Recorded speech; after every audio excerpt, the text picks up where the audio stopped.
Social Media University. All right, Chris, let's get right into it, man. How you doing today? Yeah, good, man. Good. Thanks for having me on. Of course. So just for everyone who knows here, where Chris is right now. It's 7:30 a.m. on a Saturday. So that's how legit this guy is. That's how hard he works. So I'm really excited to talk about your business and what you do because there's very few people that do what you do, but you teach a ton of information on your Instagram and on your socials about how to get started. So could you give like the elevator pitch of who you are, what you do? Yeah, sure, man. So at the moment, I'm helping entrepreneurs, essentially listeners and people like yourself, essentially get onto YouTube, really, scale their channel, automate their channel, and really take it to the next level so they can get more views, more subscribers, which ultimately lead to either more course sales or consulting offers, and really just get their brand and authority built utilizing YouTube. Okay, so then the question that I have off the top of that is where did you get your start in YouTube and what attracted you to that? Yeah, man. So I've been doing YouTube for the age old story of starting YouTube, when you're 12, 13, 14 years old and you Nice. always try for so long and nothing ever happens. And, you go into it hoping and wishing that something could happen, but you just don't know if it's going to, and you don't have the right structure or plan. So, I've obviously been doing that since I was younger. And then I got to a point where I was like, this is never going to work. Obviously going out, getting money, working at a normal job, and then taking all of that money and reinvesting it back into YouTube, trying different strategies, tricks, tips, hacks, however you want to phrase it. Yeah. And then eventually sort of the penny just dropped and I just understood the algorithm more so than what I did, understanding, the content aspect of what people actually want to see, engagement, retention rate. A lot of my clients and people that I work with call me the thumbnail god because, I'm getting sort of 20+% on all of my Wow. thumbnails for click-through rate. So, I don't know, I guess, I'm spending so much time inside YouTube, like literally just, consuming so much content. I'm consuming, multiple hours, 3, 4, 5 hours a day while I'm working, just browsing the homepage and what's trending. So, I mean, to answer your questions, it's just like I don't know, I guess just a series of events over time that have led me to where I am now to, get so much information that I feel confident and comfortable to package it and say, do this, this will work. Don't do this, this won't work. Yeah. No, and I love that you're saying all this because like I had that same sort of moment where it almost clicked. And it sounds so cliche, but you reach that threshold and once you get past it, it seems so common sense to you that Yeah. you almost feel like silly that you didn't understand it earlier. But I think that's when you reach a level of competence where now you can start to spread the word. So when you started super, super young, one, like what kind of videos were making and how were you making the videos? Yeah, so when I first started, just the typical gaming stuff, Okay. just like me playing with a controller or me just, recording myself, filming, trying to do reaction video type stuff. Yeah. And as great as you think the idea is, when you actually do it, and then you look back, you go, I look like an idiot. Like, why am I doing this? No one's gonna watch this." And that sort of led me down the path of obviously, not thinking I'm good enough, not believing I can, which obviously is more of a killer of dreams than not actually being able to do something. So Yeah. that's sort of how it first started. But yeah, just basic recording, camera on the laptop, and yeah, just sort of just winging it, hoping hoping it works. Okay, awesome. And so now you run a few different channels, right?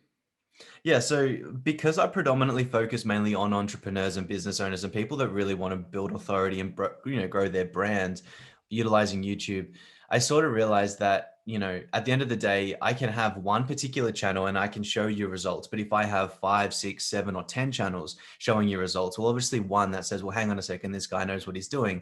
Two, that validates it for me to say, okay, I've done it once. Can I do it 10 more times? Yeah. And three, when I show these results that are, $10,000, $20,000 months or 20, 30% click-through rates and, crazy results instantly, within 30, 60 days, well, then it just comes down to the point where it's like, all right, he hasn't done it once or twice. He's done it multiple times. He's got multiple different results. And you can see the trajectory of what's good, what's bad. And for me, that's sort of why I mean, other than passive income, but for me, it's really just that having that base to say, even if I have no clients, I can still do it myself. And these are the results. I have clients and now I know I can get them results. So there's no questions asked. Yeah, and that definitely has to help with when you actually speak to clients too, because Yeah, 100%. that's the ultimate trump card. Like that's in my business too. The fact that I can point to me doing it or someone else doing it that I helped, it helps tremendously. So when you're running numerous channels, like I have difficulty managing content for one channel. How do you create this much content to put out there?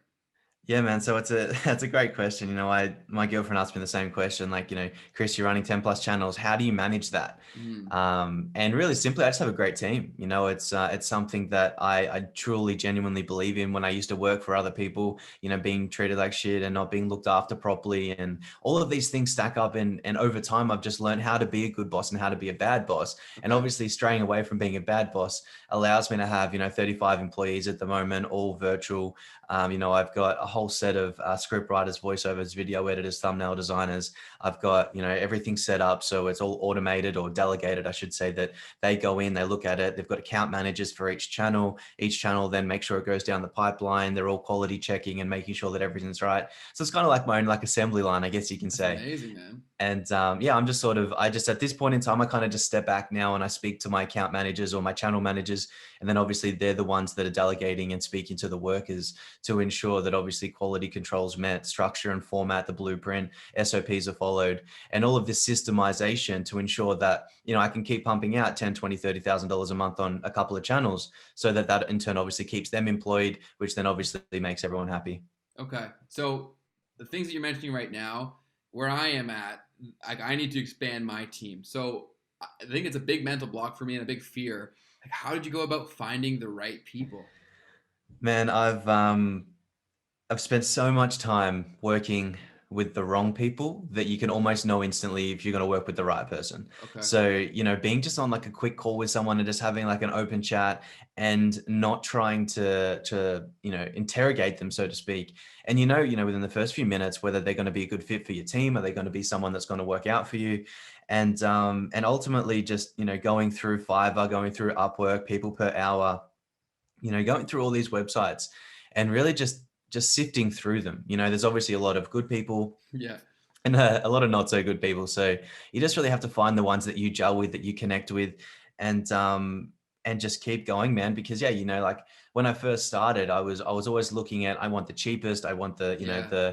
the ones that are going to cost me nothing, no overhead, because I want to pay $1 an hour, but I want the best results. I want what I want. So for me, that was my biggest problem, was I wasn't willing to pay for the results that I were wanting.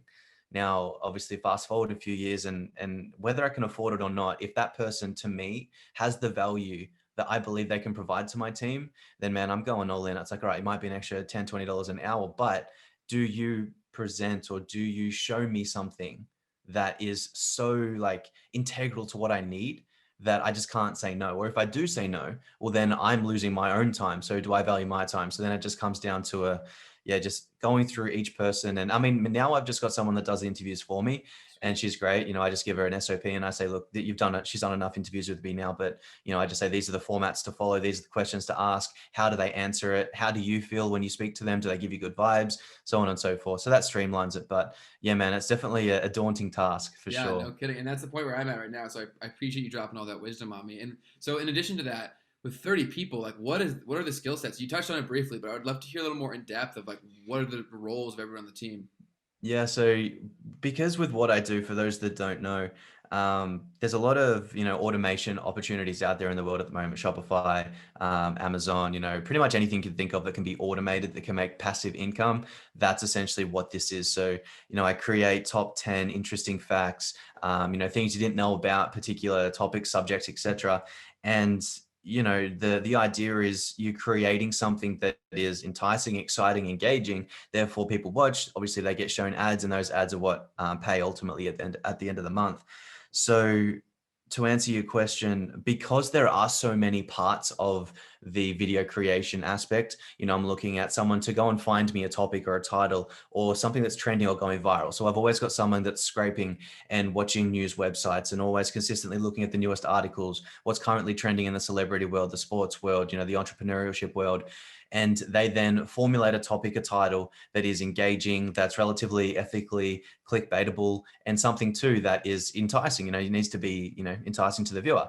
So then that gets sent to the script writer, which then writes the scripts, which is obviously, essentially storytelling at the end of the day. So you're beginning, your middle, and your ending, and really trying to make something so it's not just number one, number two, number three. You know, it's really making it ebbs and flows. So it's got this this rhythm to it. And one thing I think a lot of people don't think about, especially in my space, is they're not thinking of the psychology behind the viewer. They're just thinking I can just slap shit together and it'll work. But especially this day and age, it's the biggest problem. It doesn't work, not anymore.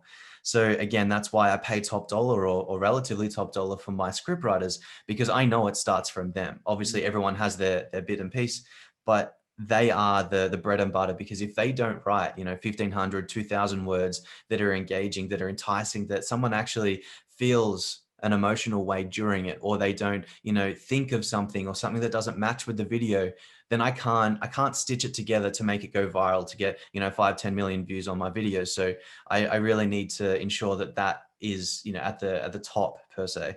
So that's obviously the script writer, and then the voiceover, another thing. And again, engaging, exciting, someone that doesn't fall asleep after 5 minutes of recording consistently, and they don't have a croaky voice, and like all these things, good audio, good recording, no breaths.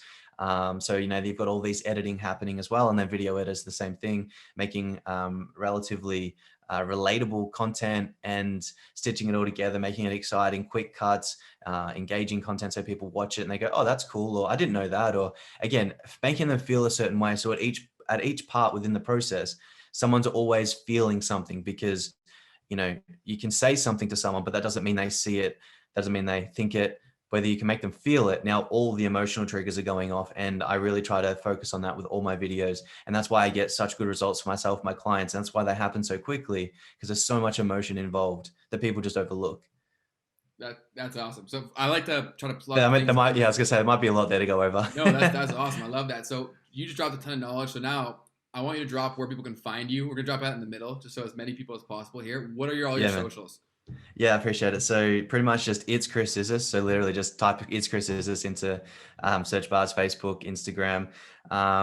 You know, I've been contemplating lately starting my own YouTube channel, because like you said, I do drop a lot of content, and I don't want to be that guru or that person that says, hey, come and, you know, look at my free stuff so that you can buy my expensive course. I don't go after the people that can't afford my services, Mm-hmm. because I know that they're just starting. They can't afford what I offer. So why should I just forget about them? So that's why I post, you know, shorter videos and clips. And as you've seen on my stories, I try to give as much value as I can that still isn't saying, you know, this is the exact steps to go and do it, because it takes too much time. And obviously I got to sell something, Yeah. but yeah, man, I appreciate it. So it's Chris Isis on Instagram, Facebook, and yeah, YouTube coming. Sweet. Okay, so go check him out all there. Yeah, I think you'd crush it on YouTube yourself. So I would love to see that when you get that up and running. And so you mentioned a number to me that would probably go over a lot of people's heads if they're not in the YouTube world. But you said 20% CTR, so click through rates. You said that's what you're getting on a consistent basis.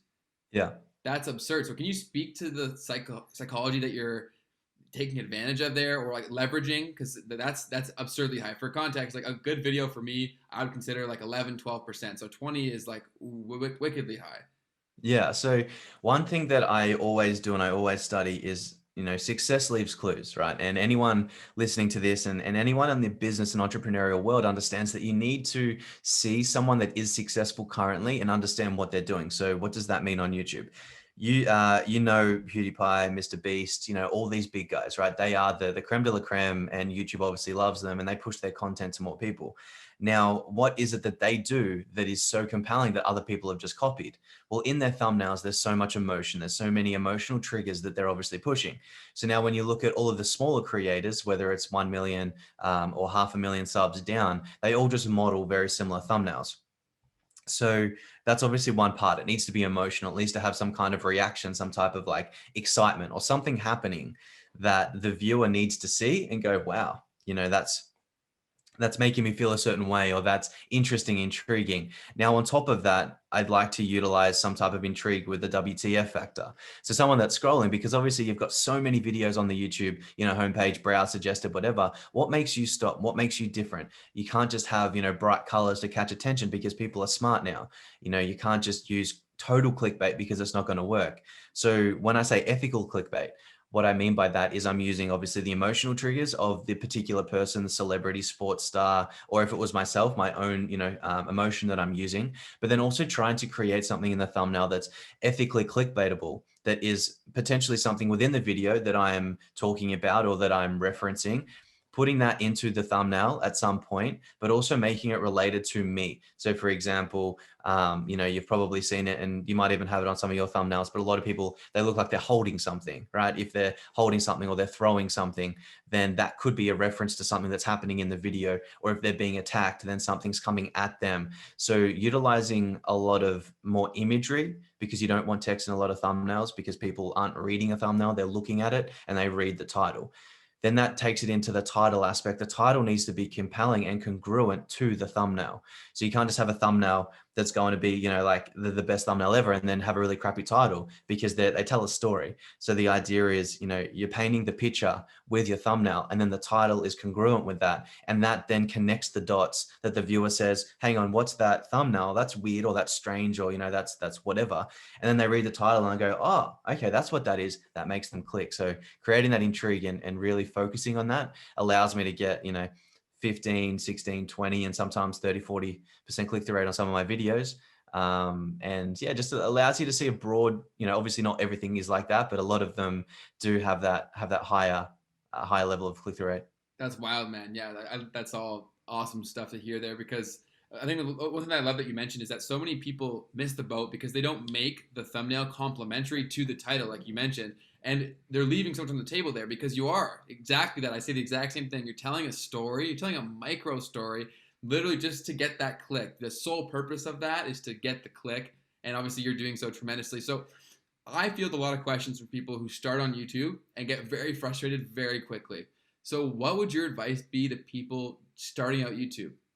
Yeah, man. So the drought period on YouTube is real, right? We all know there's a drought on YouTube. Now, don't get me wrong, there's the 0.01% of creators that for some reason they can just throw Wow. something up. They've never been seen before. Nobody knows who they are. And before you know it, they've got 1 million views. Now, in saying that, there is still scientific numberology or numeric numbers, whatever you want to call it, behind the scenes that's still working, because ultimately YouTube is just a bunch of ones and zeros. It's not such an extreme AI at this point in time where it does its own thing and doesn't have code behind it.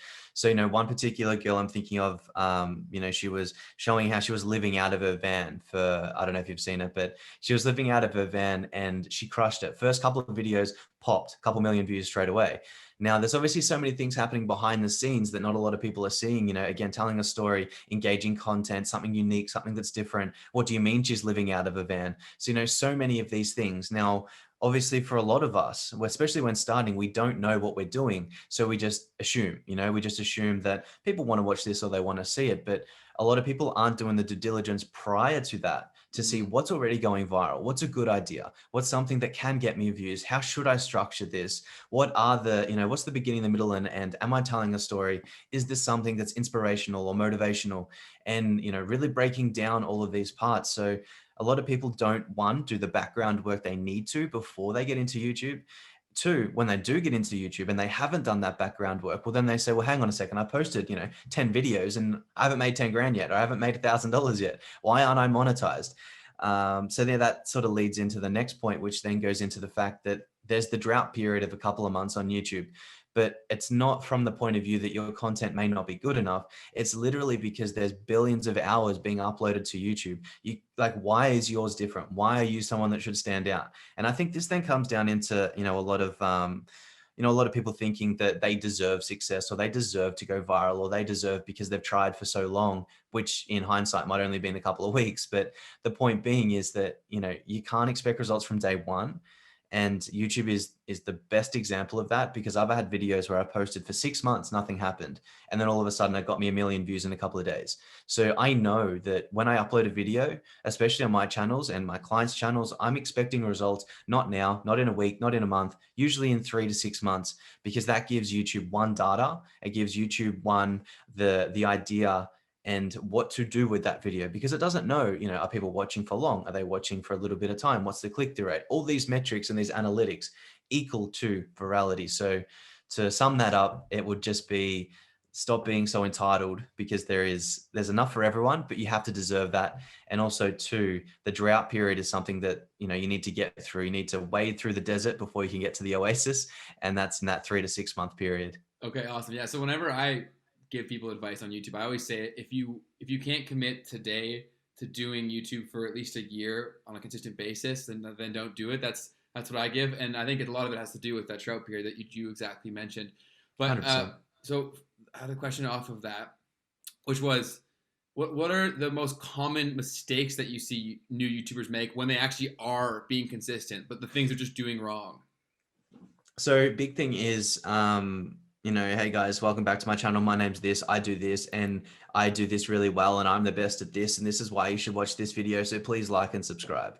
First of all, no one cares. If you're a new viewer to a new channel, no one cares about that.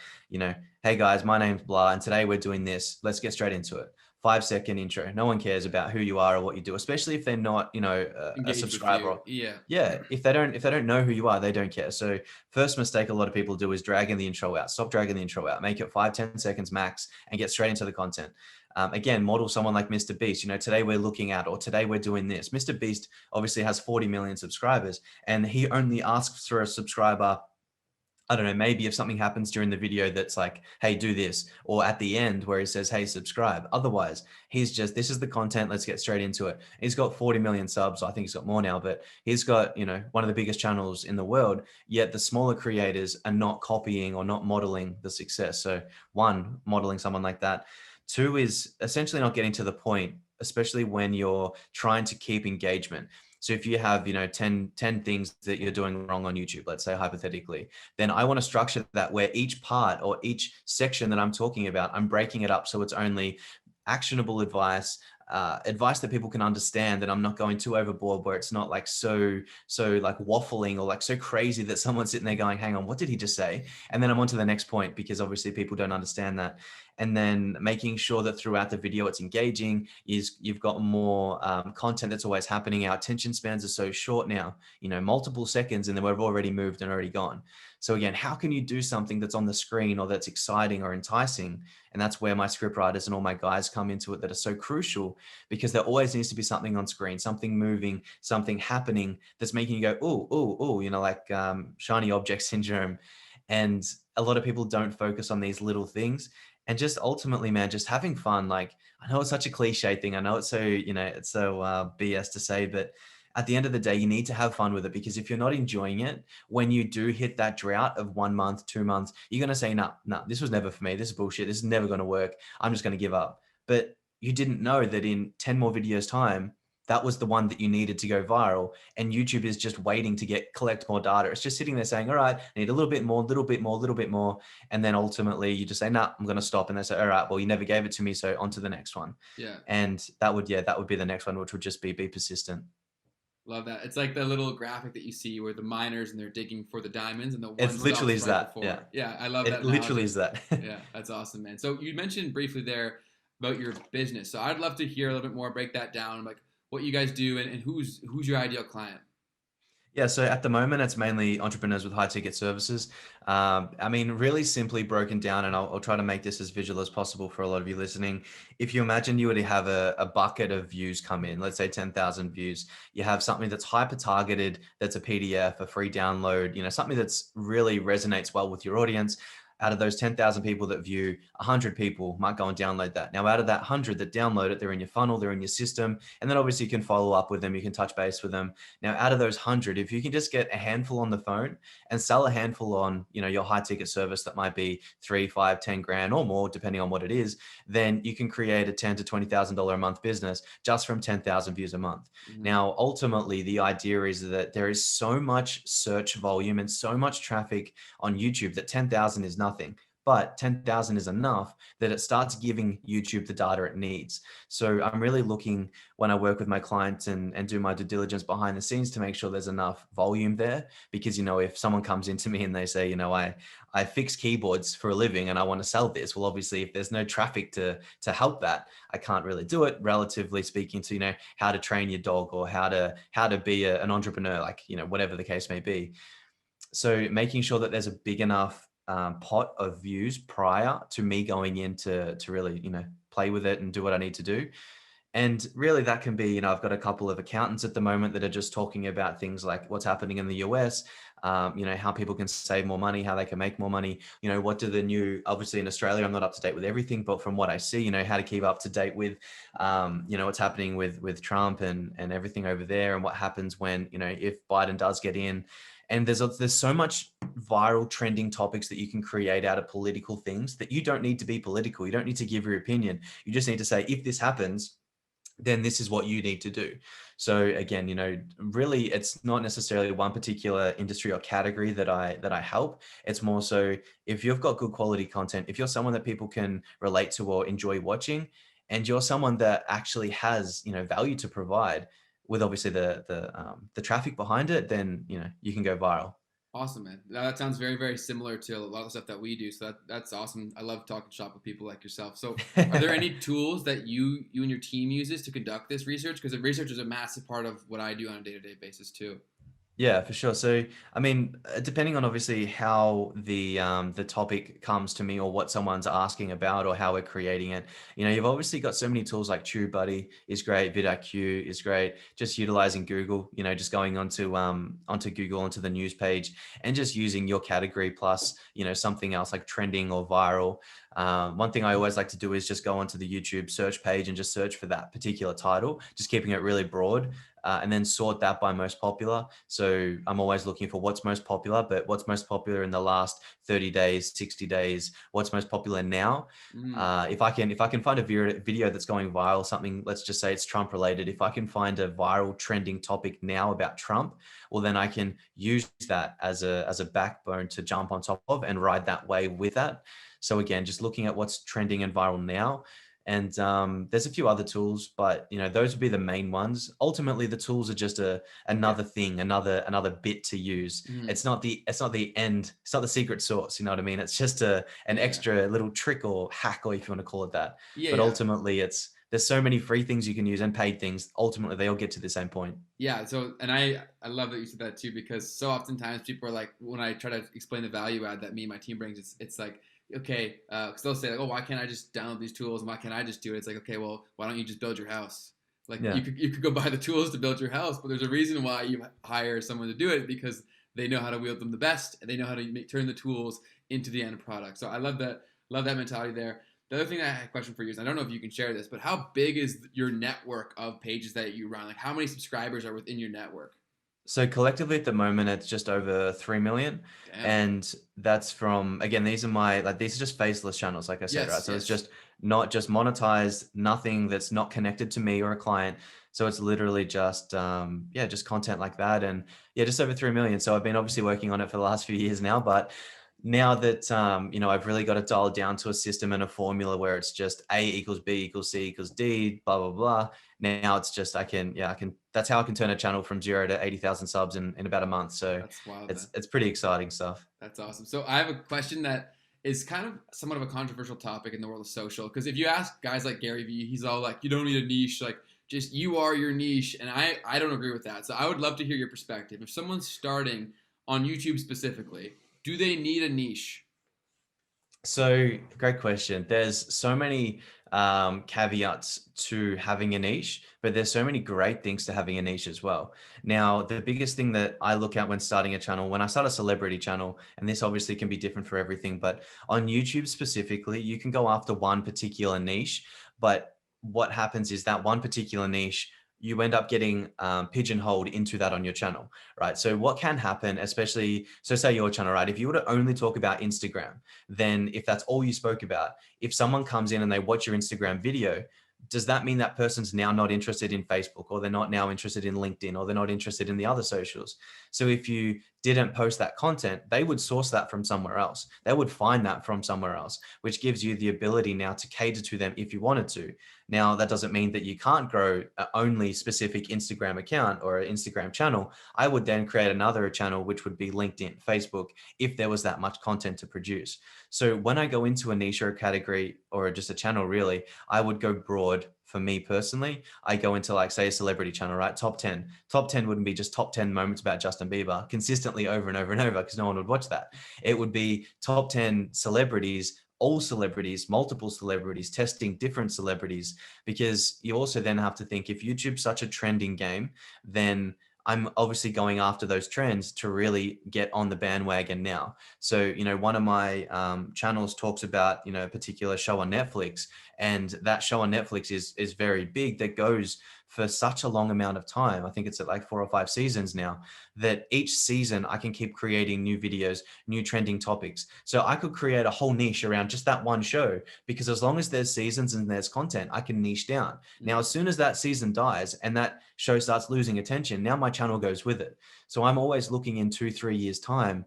If I niche down in this particular trend or whatever it is dies off, does my channel go with it? And if it does, well, then I'm already setting myself up for failure in the long game, Okay. which allows me then to say, well, maybe I should do broad. Okay. If that, I if get that what you're makes saying. sense. Yeah, no, that makes total sense. So there's pros and cons to both viewpoints of it, and it's very circumstantial depending on what your goals are. But I think big thing to note about what you said there is that there wasn't anything just done willy-nilly. Like, you thought about it all, and you thought about, okay, regardless of which path you go down, where it takes you. Yeah, Which, 100%. And I always look at the long game with YouTube, because that's what you're playing. You're playing the long mhm. game. And if you're not playing in the long game for 6, 12 months down the track, you've already lost. And that's the biggest, like you said, you got to be willing to do it for 12 months. And if you're not, well, then it's already game over. Yeah, no, I love that, and that's the amount of people that will they'll complain about not growing on social, whether it be YouTube or Instagram, and then I'll go look at their page and they post like 5 times, and I'm like, where? Exactly right. How I can you don't, expect to grow? I don't understand. It's almost a universal approach that people feel entitled, where like they just feel Yeah. because they did something that people should love it, and the complete opposite is true. With how much there is out there, you really have to be exceptional to warrant that kind of attention. So yeah, I love everything that you said there. And then, so my question for you, I guess, if pretending that I'm a listener of this, there's good chance that a good chunk of people listening right now have been told to get on YouTube before, but they're probably on the fence. What would Chris's pitch be to get them off the fence and actually commit? Great question. To be honest, man, there's no real major pitch that I could say, because ultimately I feel like if I have to force someone to do it Mm, and they don't see the value, to me, that's not yeah. worth your stress, your time, your energy. I've been in the same position. I know I need to get onto YouTube now, but for me, the amount of time I need to put into my videos, because I know what I need to do and I know what I need to create. At this point in time, for me, it's like, is that more of a stress and a burden than what it is of me actually doing it? Now, it could be or it might not be, but for me, when a lot of people that come to me is like, hey, Chris, I want to get on YouTube, but I'm scared. Different story. If you're scared, well, there's nothing to be scared about. Just, go into it. If you genuinely don't have time, then obviously that's completely different. You need to delegate what you can't so you can. But ultimately, man, like, YouTube is I think the biggest thing maybe for people is spend some time doing research on YouTube. If you can rationalize what's actually available on YouTube, and you can understand the potential that YouTube has, the billions of hours being watched on YouTube on a daily basis, the amount of videos being uploaded, the amount of topics, the amount of buyer intent on YouTube is incredible. Yes. How do I do this? How can I do this? How should I do this? What should I do? Now, if you can be that one person that can help that problem, that solution. So for example, Ben, like how to grow on Instagram. If someone then finds you and they say, well, this is the first result, let's say hypothetically, they click on your video, how to grow on Instagram. Hey, Ben was awesome. I enjoyed his content. He helped me grow. Well, now I want to watch more of his videos. If you can find those, searchable, or that buyer intent, if you will, search phrase, then you'll be front of mind. So it doesn't necessarily become, I don't want to go on YouTube or I'm too scared. It just becomes, you just need to put yourself in a position that you can find those people that want to watch your stuff. Mhm. Because the biggest problem is people think that no one out there wants to listen to them or watch them. That's not the case. It's just that you need to structure it in a way that they can want to watch it, because there's so many people searching for the problem or the solution that you have, available. Yeah, awesome. So this is one of a kind of a selfish question, but it may also help other people as well. So when we were going back and forth in the DMs, I told you the situation that I have with this show, and then truthfully, I don't use it to its full advantage because I have a lot of video content that I haven't used. And you said that you had dealt with this similar situation with a previous client. Could you speak to the advice that you would give me on how to handle this current situation? Yeah, sure, man. So, ultimately, look, we've already got the camera rolling now, right? You and I are already looking at each other. We've already got the audio playing. Now, ultimately, at the end of the day, you can create clips of this, you can create highlights of this, which you already will on audio form.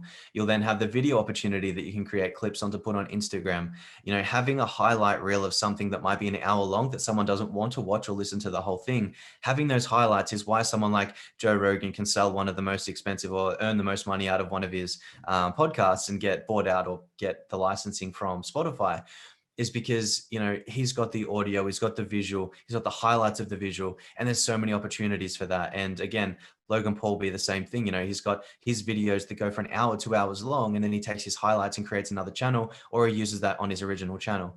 And this is where a lot of people, you know, sort of don't realize the power of YouTube, is that there's nothing stopping you from having your podcast channel, your personal channel, and then having your highlights channel. Now, all three of them become this spider web and this interwoven system. Now, your highlights channel might be posted on your personal channel because there's something in there that you find your personal audience will like. Now, if that's your biggest channel, you use that and you say, hey guys, if you want to see more of these highlights, go to my full podcast, because that's where, you know, the whole episode is. So now people that like the highlights, they want to watch the whole thing in case there's something else that they missed. Now, the people that watch the whole thing, they might see another video, but they don't have time to watch another 1 hour episode. So then you can say, hey, go to my highlights page, my highlights channel, because that's where I drop the highlights on all of our videos. So now they go to that page, they become a subscriber and a viewer. So as you can see, there's so many ways that you can cross promote and utilize different channels, different videos, and different opportunities to grow all three simultaneously, which a lot of people then beg the question, say, well, then that's just competing with itself. And that's then a problem because each video is trying to outperform.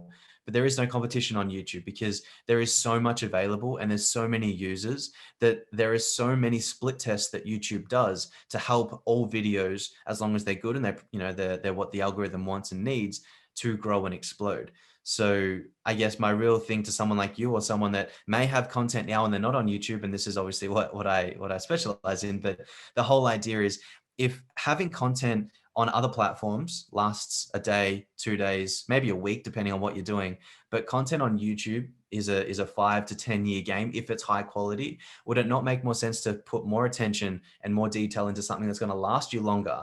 And ultimately, if you have ads running on those videos, could potentially pay out passively 10, 20, $30,000 a month, or even $1,000 a month. That's income that can pay for rent or can pay for, you know, employees and whatever the case may be. So just on top of ad revenue, on top of business opportunities, on top of sponsorships and brand, they're just, the thing with YouTube is that it's so deep and it's so diverse, but it's something that I truly believe that not only can change a brand and a personality channel, but completely changes businesses as well.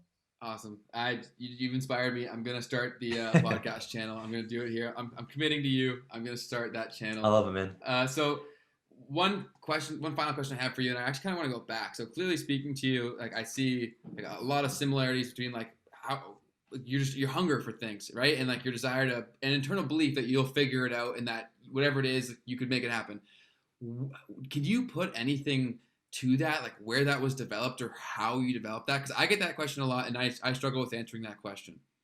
So for me personally, when I look back at it, it really comes down to, you know, it depends how deep you want to go, but ultimately it comes down to just parenthood problems. You know, it comes down to just coming from a family, obviously with nothing, the whole typical cliche, I was born with no money, blah, blah, blah.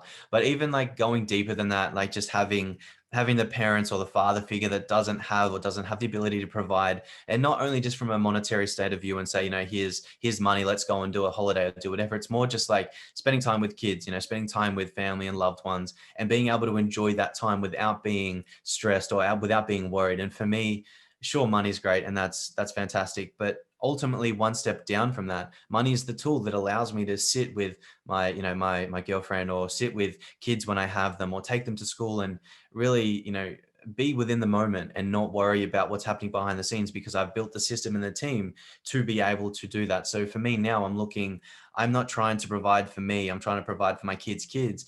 And to me, that gives me so much drive and ambition that, all right, cool, I might make, you know, 80, 100K this month off YouTube. Sweet. But that's not going to feed my kids. I can use that within the next 6 months and it's gone. So I know that I need to build that generational wealth. So for me, it's like every day up at the same time, doing the same thing, grinding 18, 20-hour days, got my team doing their thing. But that inspiration, that hunger just comes from lack thereof understanding, lack thereof knowing. So therefore I want more knowledge and I want more information. Okay, so what I'm picking from that is that you've for a very long time had a long-term vision, and you're working for Chris down the line right now, and the people who Chris is involved with, essentially. Correct. I'm always looking at, yeah, that 5 to 10 year point of view. And especially in this type of, industry, thinking short term, we completely fizzle out and it doesn't work. So it's always, I'm not getting up now for me now. I'm getting up now for the me in 10 years time, because that's the me that, is going to be thankful for the me now, if that makes sense. 100%, man. Well, this was one of my favorite episodes I've ever had. So thank you so much for coming on, man. Awesome, man. Appreciate it. Everybody listened to this. I'm sure you took a shitload from it. So go check out Chris on his socials. Go follow him, subscribe, whatever. When he starts his personal channel, hop on that. I'll let people know on my story when that comes out too. I just want to thank you once again, and have yourself a great rest of your day, and keep crushing it, man. Thanks, Ben. Appreciate it, man.